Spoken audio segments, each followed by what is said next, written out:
really not much to speak of. I mean, this is, these guys gave them a few days off, let them just kind of clear their head. And it was a good training camp.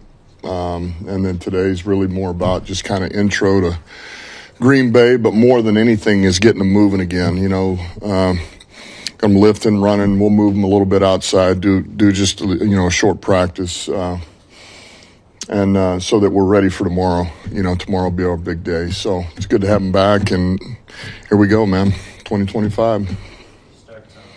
Game planning, game prepping for your first opponent a little bit early. How does the addition of Micah change just the way you look at what they bring defensively?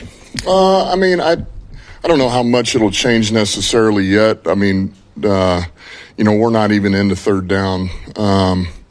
So we'll get more into that in the next couple of days, but certainly we'll have our eyes on that. We know what kind of player he is. He's a really good player. But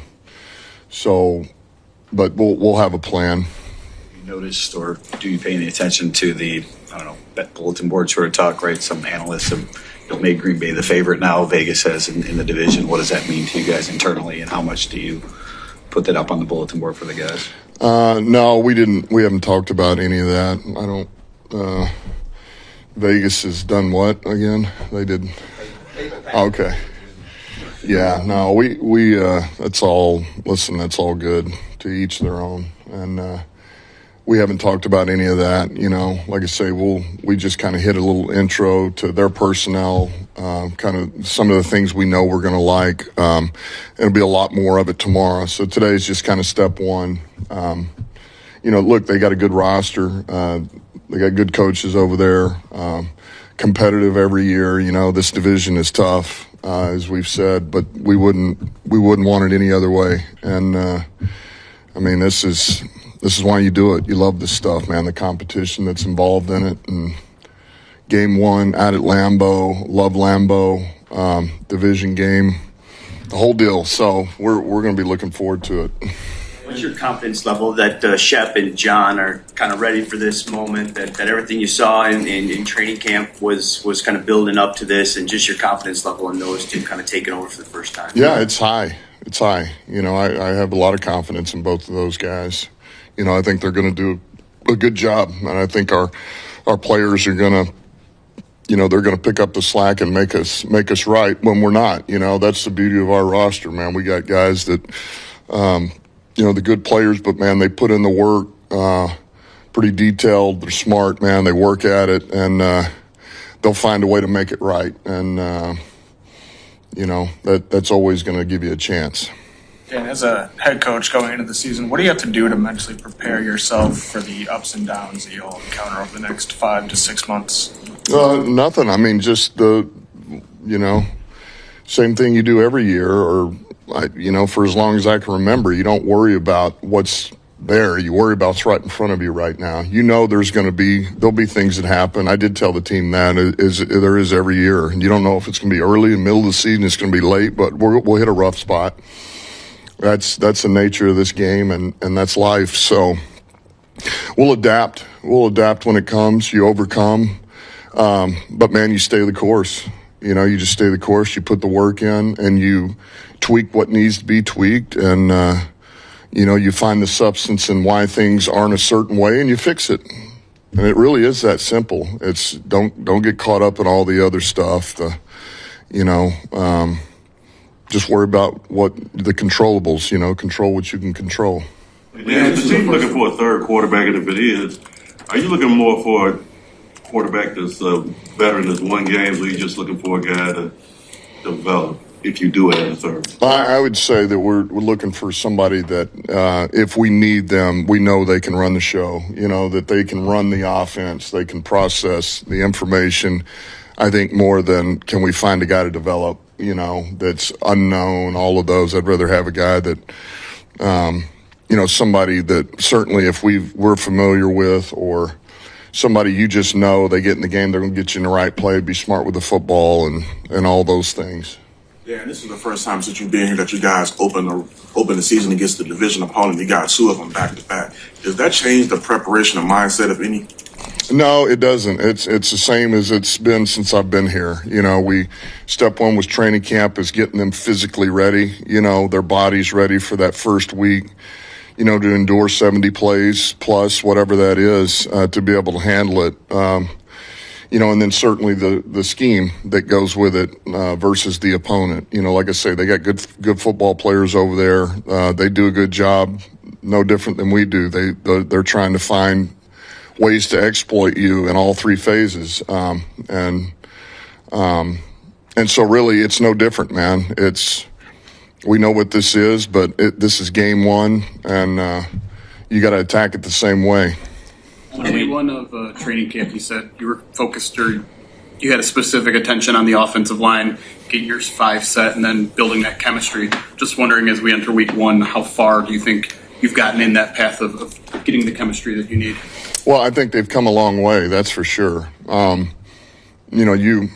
You see a ton of growth with those 5, and really we've had them together now since, what was that, about a week into training camp we went, and then we made the move with Graham back to center and then pushed him out. And they've been working together now for over a month. And so you do see the growth. There's that communication that takes place that is big with those guys. So it's good. I feel really good about it. I also know we're not done. Like, they're not done, and that's encouraging. I say that in a good way. Like, man, there's so much growth left to take place with not only those 2, but them collectively as a unit. So that's pretty exciting.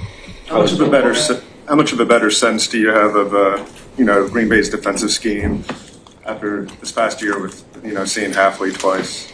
Well, we got a pretty good feel. You got certainly a full season of what they do and what Coach Halfley believes in and the style of play.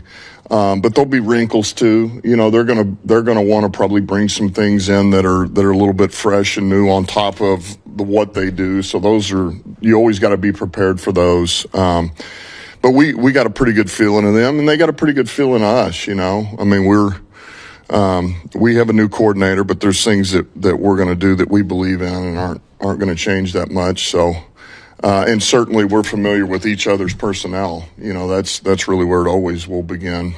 Along those lines, with Micah, they can move him around all different places. How challenging is that, especially knowing that, not seeing him in this specific scheme, I guess?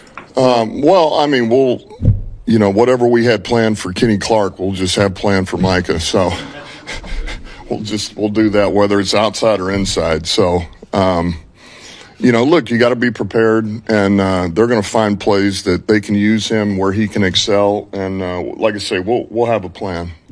We'd like to, John. It looks like Tyleek, Tate, and Isaac are going to have some pretty big roles. How ready are they for those roles from what you've seen? Well, they better be ready because it's coming. So I feel good about it, but you're worrying me.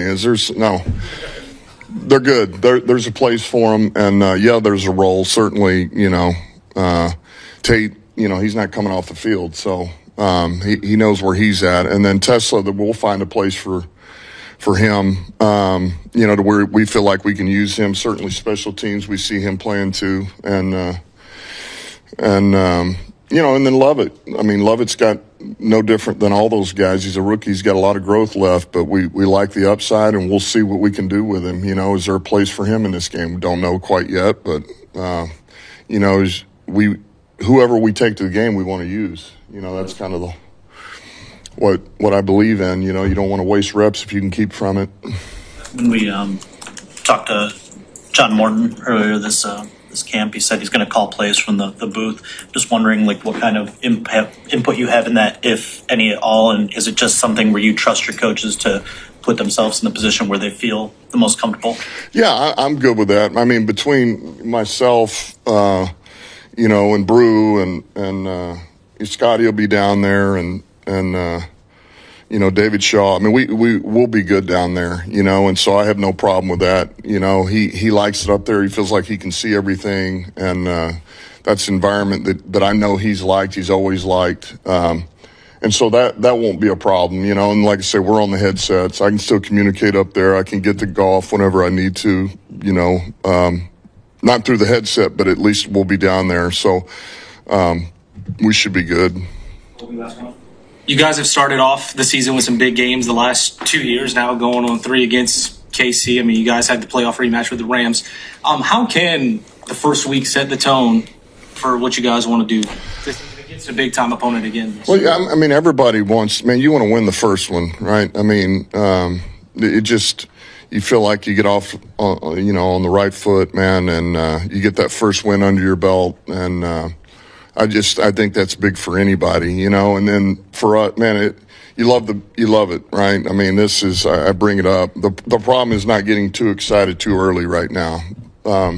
Division opponent at Lambeau, nationally televised game. I mean, we love this stuff, man. We live for this. So this is good. This is exciting. And, you know, any win sets you up for the season, you know, helps you. And that's really what it's about.